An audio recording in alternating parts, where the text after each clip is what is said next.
దేవుని దగ్గరికి మనం వెలుచున్నామని పౌలు వేదాంతి రాస్తున్నారండి.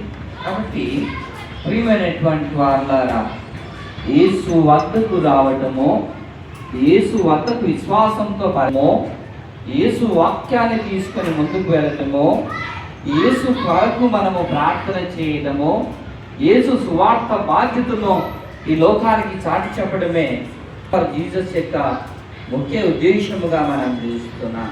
అందుకు మనం చూస్తే ఈ యెషయా, ఈ మన వేదాంతిని ప్రవక్త అయిన యెషయాను గమనించినప్పుడు 9వ అధ్యాయము, మొదటి కొరింథీ పత్రిక 9వ అధ్యాయం 24వ వచనం ఏమంటాడంటే, బహుమానము పొందునట్లుగా మీరు పరిగెత్తుడి. అంటే ఏదో ఒక టైం పాస్ కొరకు సువార్త చేయడం కాదండి, ఏదో ధనము కొరకు మనము పరిగెత్తడం లేదు, ఏదో మరి ఆస్తి ఐశ్వర్యాలు సంపాదించడం కొరకు మనం పరిగెత్తడం లేదు. ఈరోజు మనం చూస్తే ఈ లోకంలో ఉన్నటువంటి దైవ సేవకుల పట్ల, దేవుని సేవకుల పట్ల అనేక మంది ఒక చెడు అభిప్రాయాన్ని కలిగి ఉన్నారు.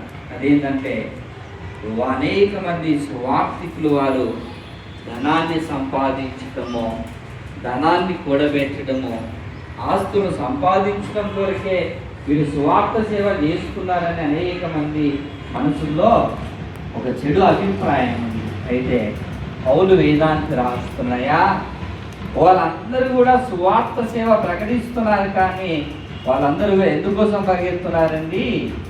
దేవుడు పరలోకములో ఇచ్చే నిత్య జీవం అనే ఆ కిరీటము కొరకు వారు దైవ సేవకులు పరిగెత్తుతున్నారు. అబ్రహాం చెప్తాడయ్యా, దేవా, అనేక జనాంగములకు నేను ఆశీర్వాదకరముగా ఉన్నట్లుగా మరి నన్ను దీవించండి.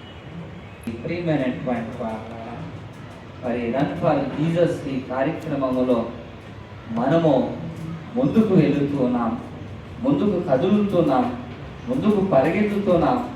యేసు సువార్తను ఆధారాన్ని